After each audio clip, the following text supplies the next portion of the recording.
No cabe que un profeta muera fuera de Jerusalén.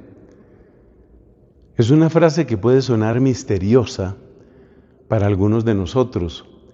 Yo recuerdo un sacerdote amigo, gran confesor, en Irlanda, y este padre siempre se maravillaba por la importancia que la Biblia le da a Jerusalén.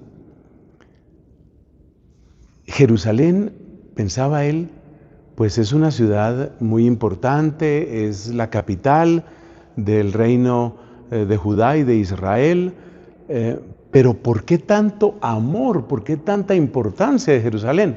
Por ejemplo, hay un salmo que dice, que se me pegue la lengua al paladar si no me acuerdo de ti, si no pongo a Jerusalén en la cumbre de mis alegrías.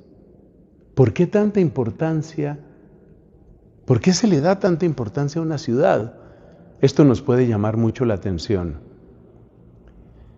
Qué alegría cuando me dijeron vamos a la casa del Señor. Y esa casa del Señor está en Jerusalén. Por ahí empieza la explicación. No se trata simplemente de unas coordenadas geográficas. Se trata del lugar escogido por Dios.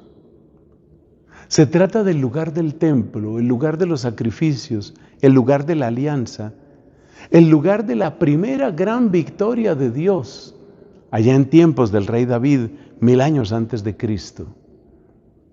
La gran victoria de Dios. Y dentro de Jerusalén, esa pequeña colina que corresponde al monte Sión. El monte Sión, vértice del cielo, ciudad del gran rey. Entre sus palacios, Dios descuella como un alcázar. Ese es texto de otro salmo. Entonces, Jerusalén, repito, no es simplemente un lugar, no es simplemente el cruce de unas coordenadas geográficas. Jerusalén es la expresión visible para el pueblo elegido y también aquí para Cristo, como lo vemos, es la expresión visible de la bendición y de la alianza de Dios. Y esto nos lleva a una idea que considero fascinante. Es la idea de que Jerusalén tenía en la antigua alianza un poco el papel que los sacramentos tienen entre nosotros. Porque ¿qué es un sacramento? Nos enseña el Catecismo de la Iglesia Católica que un sacramento es un signo y es un instrumento de la gracia, de la bendición de Dios. Y por supuesto es una expresión de la alianza que Dios ha hecho con nosotros. Esos son los sacramentos. Pero quedémonos con esas dos palabras, signo e instrumento. Signo e instrumento.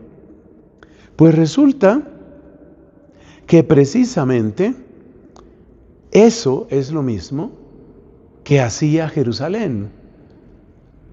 Jerusalén está rodeado de montañas y el Señor rodea a su pueblo. Jerusalén es el lugar de la alianza. Y la belleza de Jerusalén y la belleza del palacio real, pero sobre todo la belleza del templo, es una señal de la elección divina, de la presencia divina.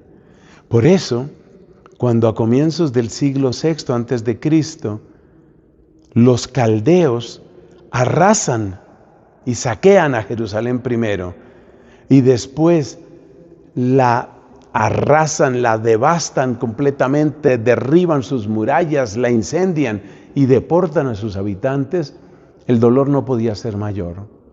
Se trata de una profanación en toda regla, se trata de un escándalo que duele en lo más profundo de las entrañas del pueblo elegido.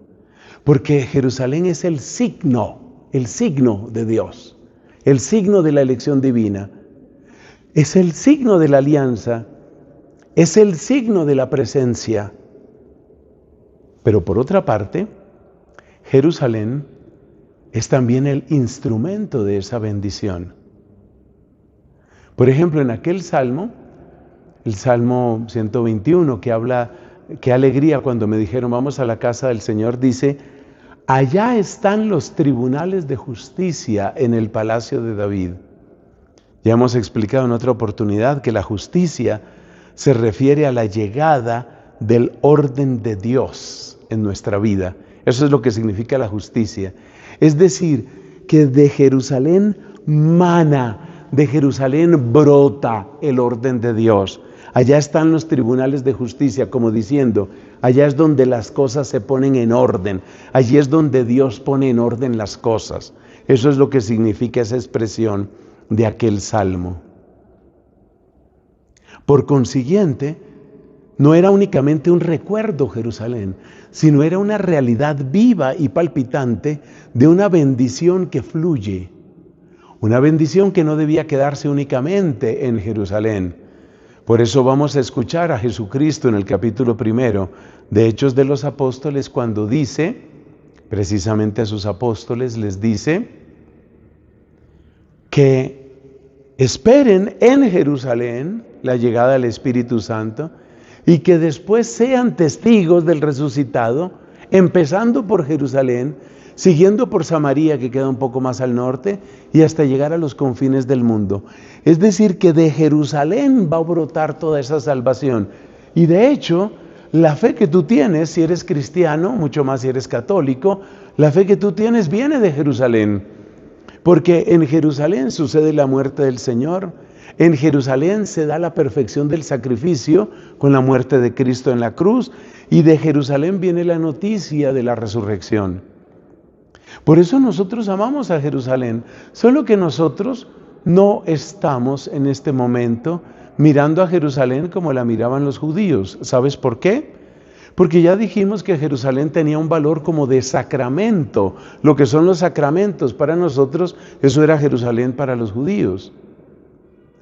Entonces, obviamente para nosotros, la verdadera Jerusalén empieza en la carne de Cristo, que es el sacramento primordial, de donde vienen los 7 sacramentos. Y por eso de la carne resucitada, de la carne redentora de Cristo, vienen todas las señales de la salvación, de tal manera que el signo de la salvación, el signo de la alianza, no es ahora en la ciudad de Jerusalén, sino que es el cuerpo de Cristo, presente en los sacramentos, particularmente en la Eucaristía. Así que todo lo que se dice de Jerusalén, todos esos elogios y todos esos cánticos de la belleza de Jerusalén en el Antiguo Testamento, ahora para nosotros han de convertirse en cánticos que celebran la belleza del cuerpo del Señor, su presencia en la iglesia y la verdad de los sacramentos. Dime si esto no es muy bello y dime cuánto nos enseña el Señor con su palabra.